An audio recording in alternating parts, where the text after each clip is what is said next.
Okay, so let me introduce why I'm doing this again in case we send this out to YouTube. There's been, as always, every time there's like any new event or any new addition, there's always this stupid back and forth where people are always like, when this is gonna recycle the old events, and then there's another group of people who are like, when why are you guys so entitled? Shut the fuck up. So rather than necessarily just be like, the game is good, the game is bad, I want to try and kind of break down into it as we often try to do on this stream. And I want to try and do our best to create as an objective as we can analysis of where the game actually stands. So gameplay, how does the game feel to play? So I think big picture, what I would say is actually the game's balance state is really good. I think the game's balance state is largely really good. Most things are viable. There's not rampantly broken heroes. There's been some metas where there's like just straight up heroes who are so broken that they've just completely gone on to define the whole meta. Like think Moth Mercy meta, Brig metas, obviously they've come and gone. So actually the balance state feels very good. There's probably only like a handful of things I can say which are like egregious. And to be honest, the biggest one probably is just Baptiste and Lamp. I think Baptiste is the only thing that's threatening to ruin the balance of the game and kind of make it frustrating. I'll give it maybe an 8 out of 10, or at least the game state. We'll get into community and how the community makes you feel when you're actually playing the game in a bit. I'm gonna put like, let me just put like balance. Actually, let's put it like not 10. We'll put 9. I think visual clutter is a good. And yeah, I'm willing to be swayed by you, chat. So Crisium visual clutter, yeah, I think that's a good point. I think when we get to esports, we can talk about how bad it is as a spectating esport. But visual clutter, we'll mark it down a little bit because of the visual clutter and how confusing it can be for a new player. I think there is some audio bugs, yeah. There is some audio bugs. So we'll go 8. I think 8 is reasonable. Audio is good. So statistics, I think we can put in here, right? Statistics are very poor. I think this is like a 1 out of 10. If Overwatch was released right now, I wouldn't be so cruel. But these stats, like the gold medals and stuff, have stayed as they are for so long. They are obnoxious and not at all helpful. Like they are 10% helpful, not 1%, but 10% helpful. And they are largely a joke, to be honest. They are largely a joke. I'll put matchmaking here. Matchmaking is very bad. Matchmaking, I feel, has been as bad as it has been in a long time. Quick play matchmaking is different to comp matchmaking, so that's going to be something to think about. Yeah, this one might require some breaking down. So if it was quick play matchmaking, it's great. I think quick play is in a great state. I'll put matchmaking, quick play. Quick play is in a great state, maybe even a 9 out of 10. Quick play is, you know, as good as it's ever been, really. Especially since they added 222. But even now, like, honestly, quick play feels a lot of fun. You can go in, get out, not that much, like, strict punishment. The only bad thing, actually, I might mark this down one more. The only bad thing about quick play is that you still get Horizon in Paris. That is one mark down. I think I would have given it a 9. But I can't tell you the number of times I get Horizon or Paris, and I don't even care that much about the maps themselves. Like, they are annoying. What's annoying is every time you get into that game, people will insta-leave. And I don't understand why, if maps are not good enough for comp, why are you putting them in quick play? Just take them out. Just please God, take them out. Otherwise, quick play I think will be a 9 out of 10. Because the matchmaking is pretty good. You don't get strict penalties for queuing up with friends. You know, I don't think queue times are really bad either. Like, I can play DPS on quick play and not have to wait an inordinate amount of time. Everything about quick play is pretty good to me. And for all those reasons, comp is really bad. And I think comp is really, I don't even know how low to go here. I'm going to put like 3 out of 10. I think there's a lot to unpack here. Firstly, and this will bleed into community a little bit. Queue times are outrageous. SRs are completely all over the place. And as you've seen in my streams recently, this is maybe not other people may not hate this as much as I do, but the punishments for stacking are so bad that it just makes playing with your friends seem, you know, unappealing. Yeah, Smurfs are rampant. Cheaters are quite a lot around the place as well. So like the matchmaking is shit. Let's not mince words here. The matchmaking is shit. Considering how good the balance is right now, if the matchmaking was anywhere near as good, we would be having a better, healthier game state. You basically, first of all, there's so much. My brain is so cluttered here. I've got so many directions I want to go. The first and foremost, I think, biggest problem is that basically SRs are unreliable. Like, the people's SR are unreliable for a multitude of reasons. First reason, you can camp SR. You can just straight up camp your SR over multiple seasons. And we've seen this, recently when I'm playing with Nate and Frito, the number of teammates we get who haven't played ranked for multiple seasons or have played like 5 games a season for the last 10 seasons and have been camping their SR. And to elaborate for anyone who's unfamiliar, basically because there's no decay amongst seasons, all you really have to do is play 5 games and you can stay roughly within the scope of where you were. 5 games is not a large sample. Even the worst player is probably going to only really lose 3 to 4 games, right? You're going to get 1 win for free. That's just the nature of this team-based 6v6. You're looking at max 4 losses, and that means net 3 losses, right? Net 3 lost SR. Or more likely, you're looking at like net 1 loss, right? 3 losses, 2 wins is equal net 1 loss. So you're looking at minus 25 SR per season. And that is just awful. That is awful that someone can camp an SR for like multiple seasons, losing only between 25 and 50 SR per season. Sometimes even less than that. Yeah, sometimes like 20 or something.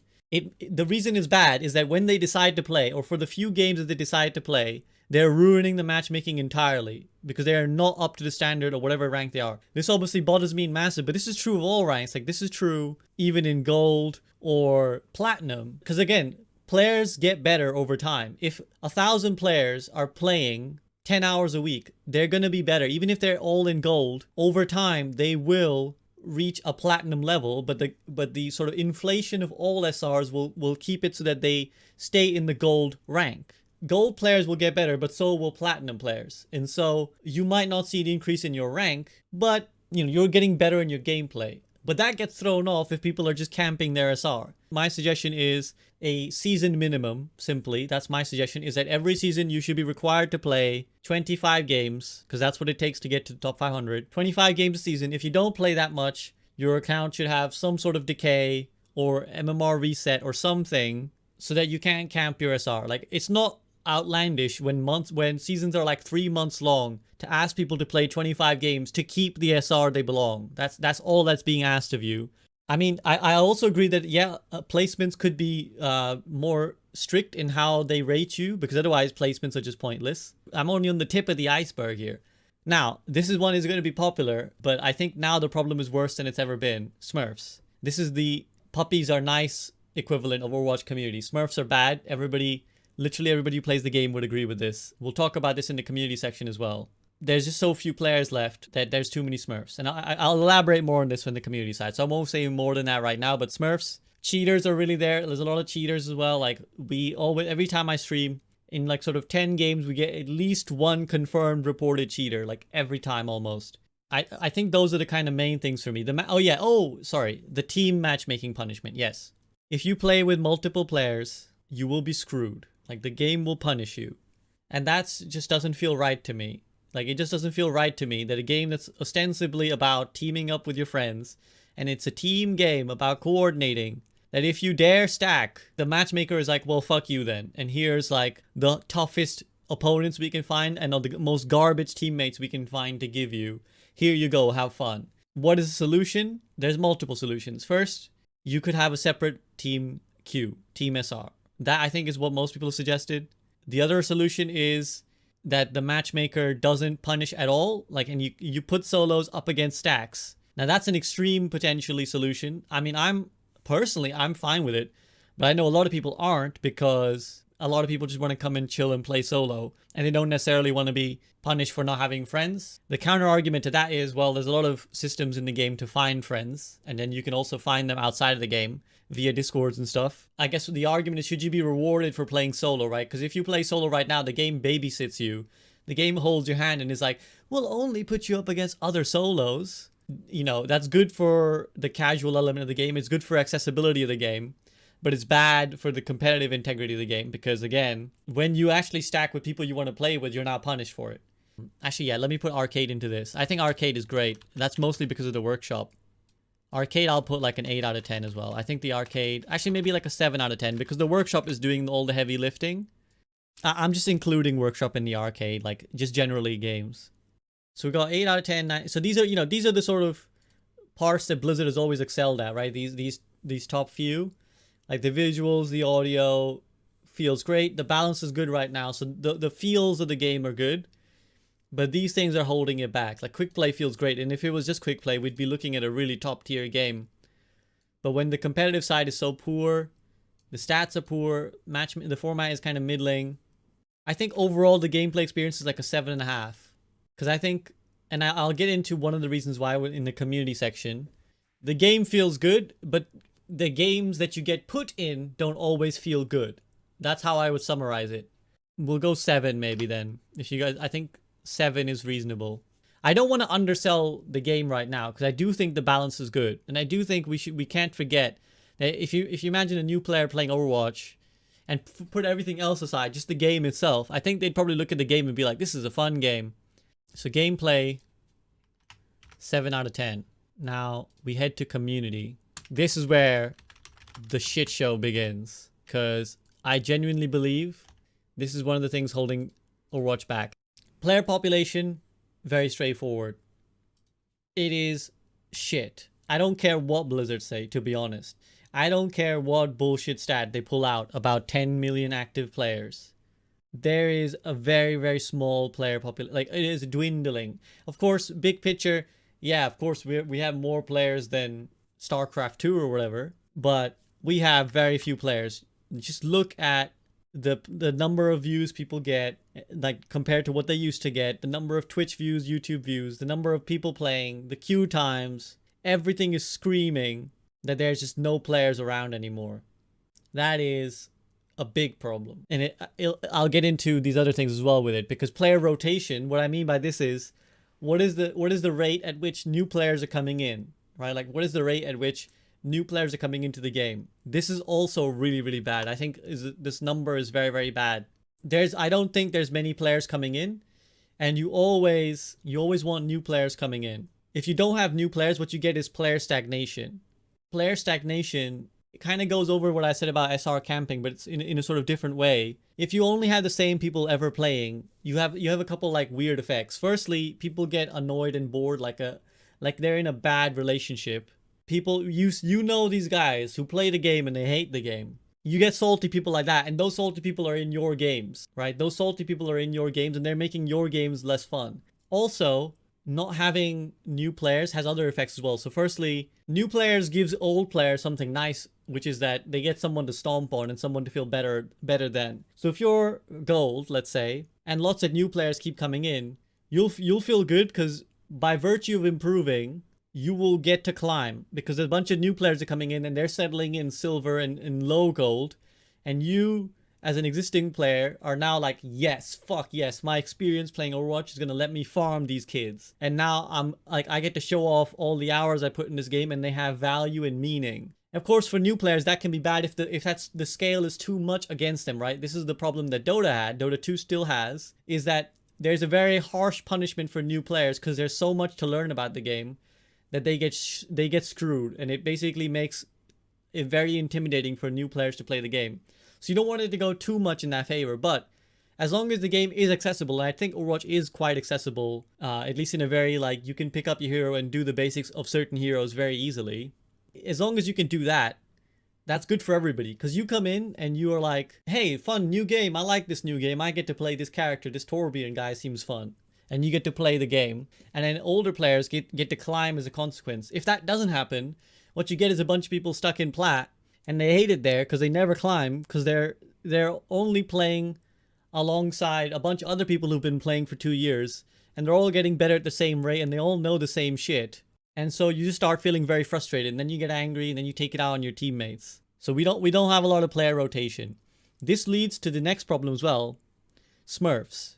And I'm gonna include this under player systems, because basically Smurfs are a bigger problem if there's only so many people playing the game, right? If there's not new people coming in the game, Smurfs shit on everybody all the time, right? And whatever rank you're in, everybody knows this, everybody hates Smurfs. But let's say you have 1,000 players playing, and that number doesn't change a lot. If 100 of those 1,000 players decide to start smurfing, they are having a big effect on the rest of the players' population's gameplay, right? There's the malicious smurfing, which is, you know, deliberately keeping your rank lower, or, you know, making a new account just to shit on people. But even the innocuous smurfing or the alting that we're all guilty of, right? Like, most of us have alt accounts. either to play with friends or to learn a new role. To learn a new role is fine because you should be getting placed on your new role, and if you're not, that is the game's fault, not your fault.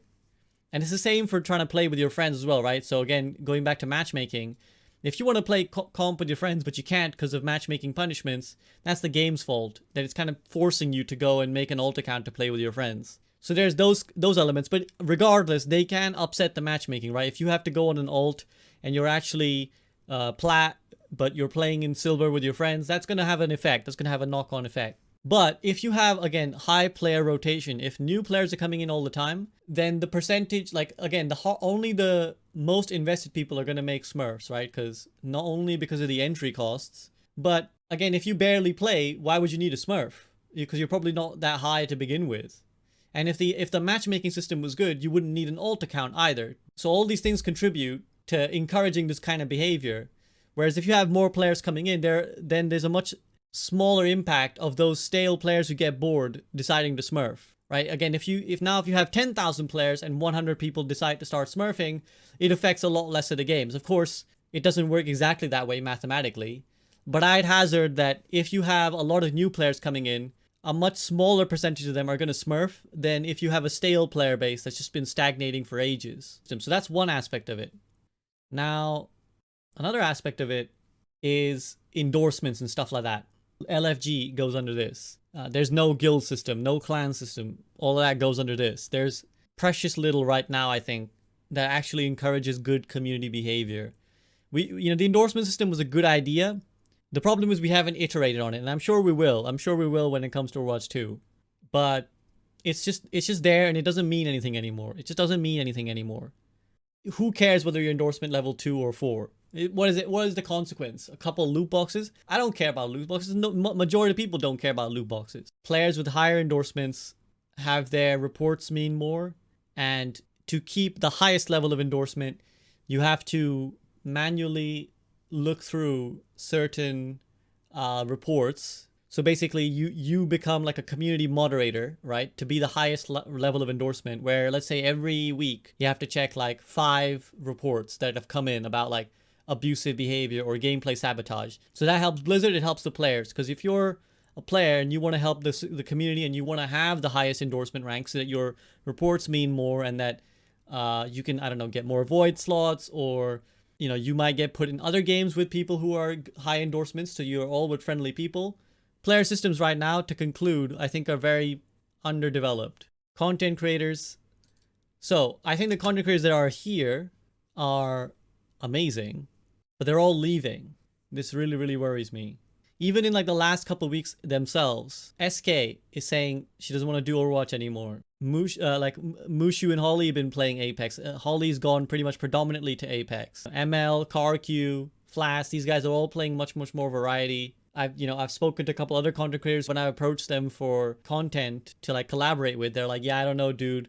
I'm not that into Overwatch right now. I don't know if I really want to play that much anymore. We don't really even have a large number left, and I really don't blame them. I really, really do not blame them, because there's nothing here for them. There's no new content. There's nothing for them to make content about. You need content from the devs to make content. They have to make a living. They're content creators. They need to live. They need to feed themselves. And like a lot of people get salty sometimes. Like I'm going to go on a little bit of a rant here. People sometimes get salty and they're like, oh, XYZ content creators leaving the community. Like, we gave you the community you have. We gave you the followers we have. Overwatch made you. Overwatch ain't doing shit for people right now. Overwatch is not doing shit. We all understand Overwatch 2 coming out. Overwatch 2 top priority. We all understand. Content creators, I think, more than most have tried to be understanding. And Blizzard have kind of said, you know what, fuck this, like, fuck Overwatch 1. Just hang in there until Overwatch 2 comes out. And that's tolerable for a player base, possibly, right? A player base might tolerate it. But for content creators, that's basically like saying, there's nothing here for you, right? It's like someone who's in a factory and they're like, there's no materials coming in, but keep making products nonetheless. How? How are they supposed to keep making products? Tournaments are like flash up and experimental card tournaments are not, they're not content. A very tiny percentage of the player base cares about watching 6v6 matches. Players want to see updates. They want to see lore. They want to see hero releases. They want something that will incentivize people to click a YouTube video. That's what content creators need. It's not there. And that means that they need to make money somewhere else. That's why they go and leave and play other games where there is content, where the developers are releasing stuff every week, and where they can know, well, okay, if the developers are releasing something every month, I know that I have something to make a video on every month, and that means people will click. And if people continue to click videos, that means they're going to continue to stay engaged. Again, going back to this, they're going to stay engaged with the game, and then they will continue to click future videos. But you take Overwatch now, if there's nothing to make videos about, content creators make less videos, which means people are watching less videos about the game, which means their interest in the game goes down, and then it affects all these other things, and the player population goes down. I haven't left, but I completely sympathize with those who do. Intra-community interactions, garbage. The player base is so mean to each other. Because it's a very stagnant player base, because they're unhappy with the systems in place, because there aren't good systems in place to necessarily weed out the bad ones and the good ones. It's like, it's either report or nothing, right? There isn't like a, this guy was uncooperative and toxic in my game consistently. It basically just breeds a very negative environment. And that has knock-on effects. You have one mean player in one game, the next game you queue up, you're less happy. And maybe you're mean to your teammates. You take it out on your teammates. Like the community, yeah, of course, people have their communities, and people, like, you know, we have ours. We try to host pugs. We're trying to host a tournament. We do fun events, the rank gauntlet, blah, blah, blah. But when you actually queue up within the game itself, when you use the game to find a game, it's bad. 2, maybe 3. It's maybe not as bad as some other games. You know what? For the quick play community, I'm going to bump this up. I'll bump this up. The thing is, like, other games having shit communities, I don't think should give a pass to Overwatch for also having a shit community. If you're like, well, Valorant and CSGO have shit communities too. And it's like, well, does that mean that you know, does that mean I should rate this as an 8 because they're also shit? Like, no. I think other games would also have this marked low if the people are shit to each other. But it certainly shouldn't bump this up any. Totting all this up is not good. I think 2 is as good as I can give it, to be honest. 2.5 at a stretch. The only thing that's pulling this up is the engagement and the friendliness of people in the chill modes, right? Like quick play and the workshop community. I tell you what, workshop community deserves a huge credit for this 4. Workshop community is god tier and is the only part of the Overwatch community that is like unanimously nice. Player population, I'll bump this up a little bit. 3. I'll give this a 3. I don't think that's going to change my overall score, but so I think honestly the community gets a 2 out of 10 from me. Content, we spoke about this a little bit, so I won't go at it in length.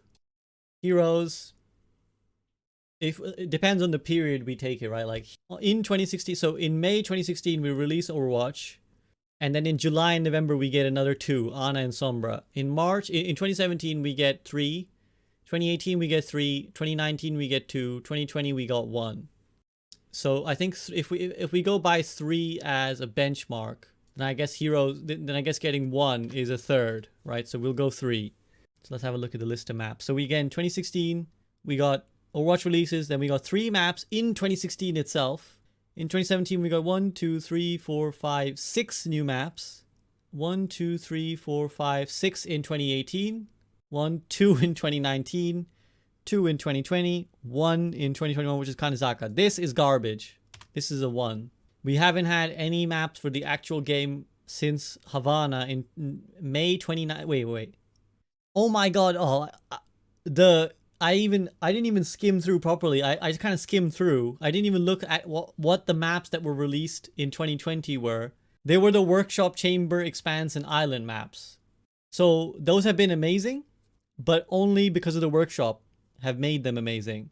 So actually we've had no new map since May 2019, and that was Havana, and the map before that was Paris. So in 2019 we actually only got 1 map, because in 2019 we got 2 maps and one of them was Paris, and that got taken out of the game. So that is actually tragic. That is actually tragic. Quality of life. So these are like Priority Pass. Priority Pass was good. They made some changes to the profile system, which was good. 3,900 limit for top tier players. Yeah, that was a good implementation. Competitive open queue. They've added a lot of quality of life updates for the Workshop, which has allowed for a lot of good Workshop updates. Expanded arcade modes a bit. Yeah, they have added some nice arcade modes, so we can put that in. Quality of life has been pretty good. Pretty good. I'd say like a 6 out of 10. Like they've added some nice quality of life changes. Experimental card we can put in there as well. Oh yeah, the replay viewer. You know what? The replay viewer deserves a lot of credit. 7. 7. I think there's been some nice quality. There could always be more, but I think quality of life is one place that Overwatch has done well. Now, cosmetics. On that note, Overwatch has top tier skins. The problem is more their exclusivity. There's not really any meaning to skins, right? Like everybody gets every skin every event, or every skin that they want. What you really want is skins that are like exclusive, skins that are hard to get. And that way when you rock that skin, you feel badass because you're like, oh yeah, I got that dope skin that nobody else has, or I had to do this to get the skin, right? The cosmetics are good, but the system of cosmetics is not good, is how I'd summarize it. So I'd say like a 7. There have been some really nice skins. Events, this is pretty poor.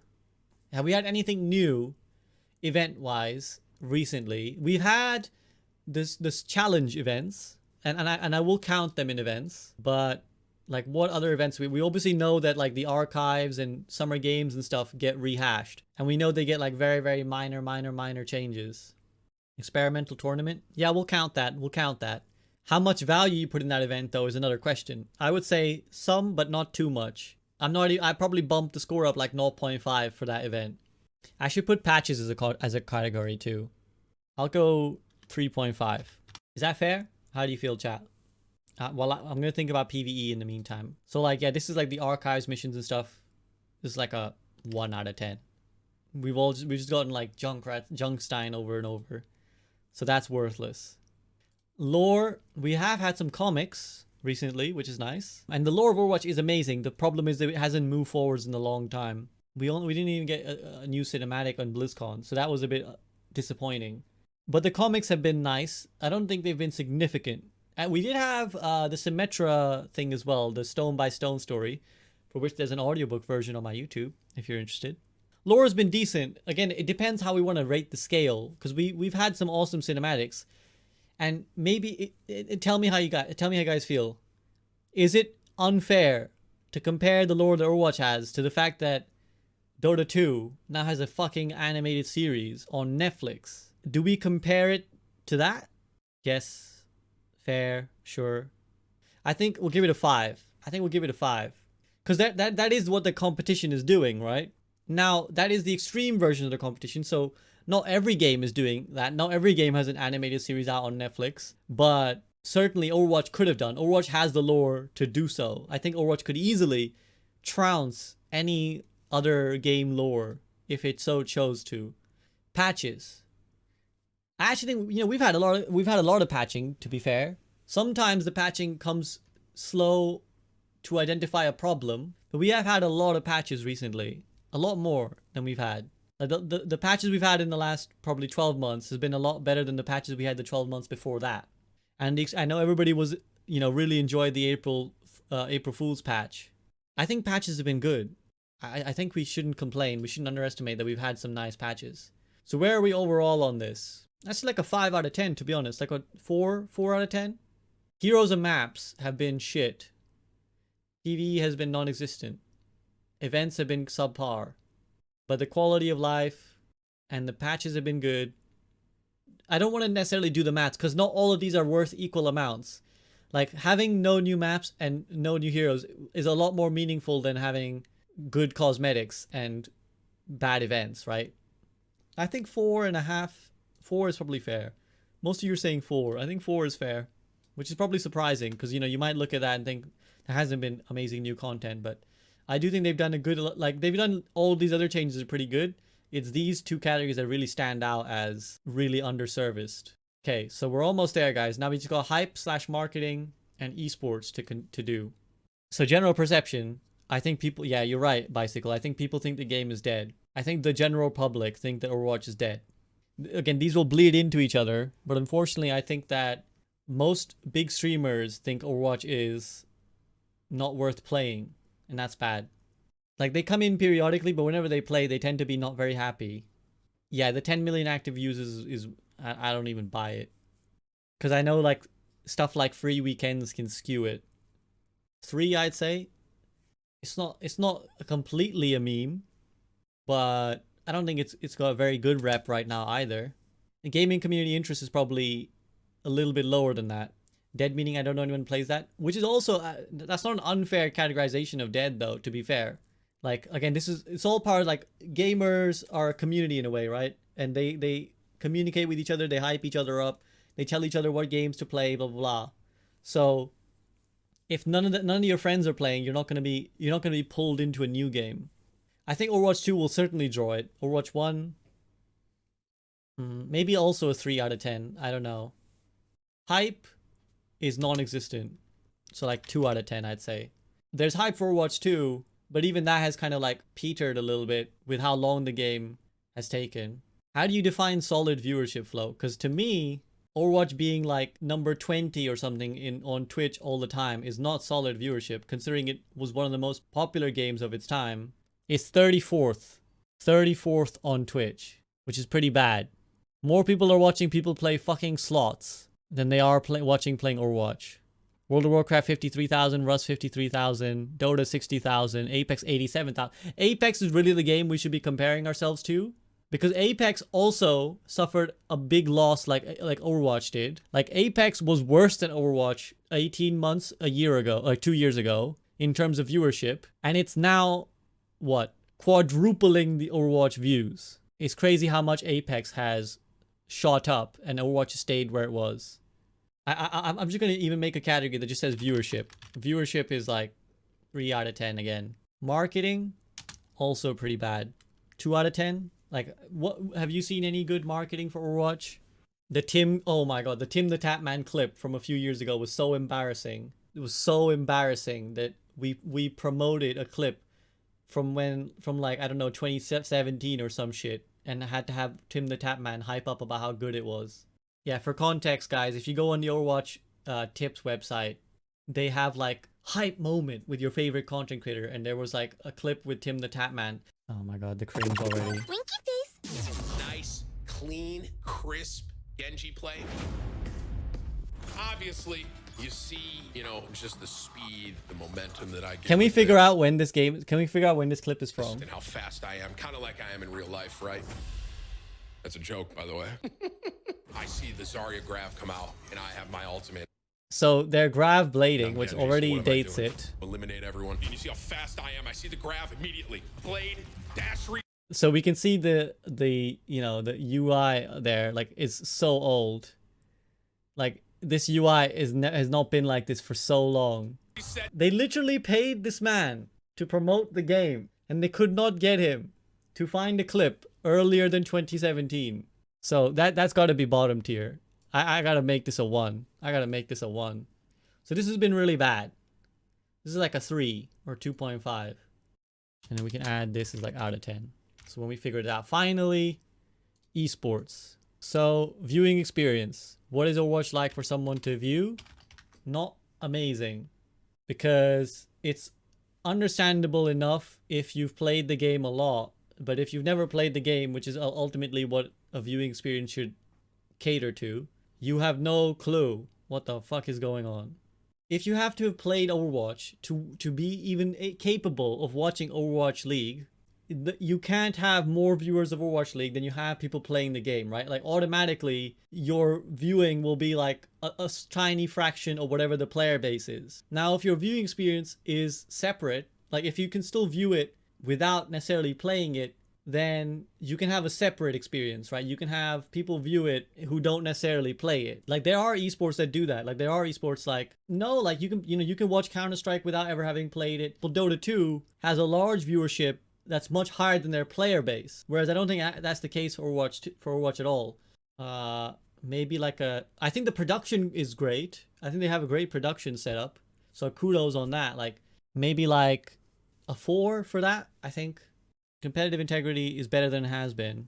I still think there are systems that could be better. I do think hero bans or something would be good. Something that makes like pro play interesting beyond just seeing better players play. What do you include in competitive integrity? So basically, competitive integrity would be hero balance, the rule sets of the game. So stuff that we talked about in gameplay, right? The format, the balance. Obviously, matchmaking and stuff isn't a concern. But also, like, how much is it a game that directly correlates with like skill, and there isn't like bullshit that you can just like do stupidly. Yeah, the playoff patches definitely contribute to like bringing the score down a little bit.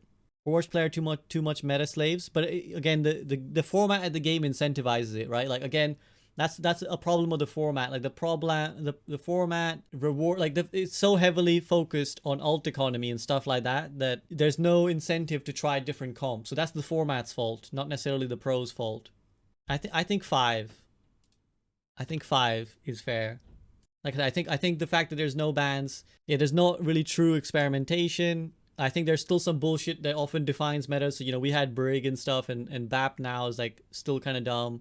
And like we said, the patches come at these weird times where it kind of ruins the playoffs. I'll go six. Let's not be too harsh. Fanfare. So how hyped are people about Overwatch League in general? Again, the problem comes from this, right? Is like, because the only people who can watch Overwatch League are the people who know Overwatch in general, the fanfare goes lower. It compromises the whole thing. And this reflects in how hard we have to try to get people to support tier 2, right? Like it's a real struggle to get people to support tier 2 because there's not that much interest in general professional Overwatch esports. So maybe like a 2 or a 3, I'd say. And yeah, you're right. Like COVID is obviously hurt with this. Like COVID is hurt. Homestands and stuff and live games are always better for this, but I'd say like 2, maybe. Community engagement, this is quite low as well, I think. Like how much of the community, so this is kind of related, but fanfare is like, again, for example, Dota 2 has a lot of fanfare about its pro scene that isn't correlated to the gameplay experience. People are hyped about the professional scene and the professional tournaments because you can view it without understanding the game. With Overwatch, because you need to understand the game, therefore fanfare is lower on top of everything else. Community engagement, on the other hand, is like how much of the community that watches Overwatch is engaged with the Overwatch League scene. I don't know. This is hard to say. This is completely perception. Like, I don't really know, but I do know that like when they are streaming like pro Overwatch, quite often you'll still have people like Emong getting more views than the entirety of the Overwatch League. I think like a 3. Contenders still gets like 15k view each stream, and Contenders China's website says they have 150k viewers. That's fair. I can bump it up for that. I'm not necessarily going to trust any numbers from any Chinese website for viewing. Yeah, so actually I can see right here, Contenders Europe, 23,000 people watch max. So that means 23,000 people like came in and out at some point. That's not even good. If I go to Fitzy's channel right now, 27,000 people watch his stream 4 days ago. So a regular Fitzy stream gets as many views as Contenders Overwatch. That's not great. Like ideally your pro scene should be like everybody wants to watch this shit. I think the less said about Path to Pro the better. Less said about the Path to Pro the better. Community tournaments. Now they have gotten good with this. They have, had some nice tournaments. We've kind of asked for in-game community tournaments, but that's probably coming in Overwatch 2. 7, you reckon? Yeah, I think community tournaments have been pretty good. Let's go 6.5. I think 6.5. But I think I can bump this up to 7. I think on retrospect, on reflection, I think I can bump this up. What is a fair summary for esports? Overwatch is in esports right now. Yeah, the thing is, not all of these are equal. So Path to Pro being this bad is worth more than community engagement or community tournaments or even fanfare, right? Like this does really bring it down. Viewing experience, I think, is the most important. If you're esport, if people like watching your esport, you're doing something right. So I think 4 is good. 4 is reasonable. So if we go back over, I'm going to put a poll now to ask you guys to summarize, but this is the summary then. Gameplay, 7 out of 10. Community, 2 out of 10. Content, 4 out of 10. Marketing, 2.5 out of 10. Esports, 4 out of 10. So where would you summarize the State of Overwatch? I'm going to put the poll up now. 3 to 4. So none of you voted 1 to 2. None of you voted 9 to 10, which is good. Those were the outliers. 65% of you went with 3 to 4. 25% went 5 to 6. So basically 90% of voters felt that Overwatch was somewhere between 3 and 6 in the State of Overwatch right now, which is not great. And considering the majority of you voted 3 to 4, not great either, which makes me say that we probably are looking at like a 4.5 is what I would say. So basically, to conclude and to summarize what we've been doing, so the sad thing for Overwatch is that the gameplay is actually really great. Like the game state is not, right? I think the gameplay balance is good. The game feels good to play IMO. However, the community feels shit. Like the matchmaking is so poor right now. The matchmaking is so poor. Community so stale, so toxic. There's no interest, there's no hype, there's no new content. That unfortunately, even though the game is great, sometimes the experience of playing the game, in fact, most of the times I'd say, the experience of playing the game is not good. And that contributes to all this other stuff around it where it just doesn't feel fresh, it doesn't feel fun, it doesn't feel exciting. Now, of course, this will change if and when Overwatch 2 comes out. But it's interesting to note that right now, this is how I feel. Obviously, chat is biased, but this is what we're kind of feeling.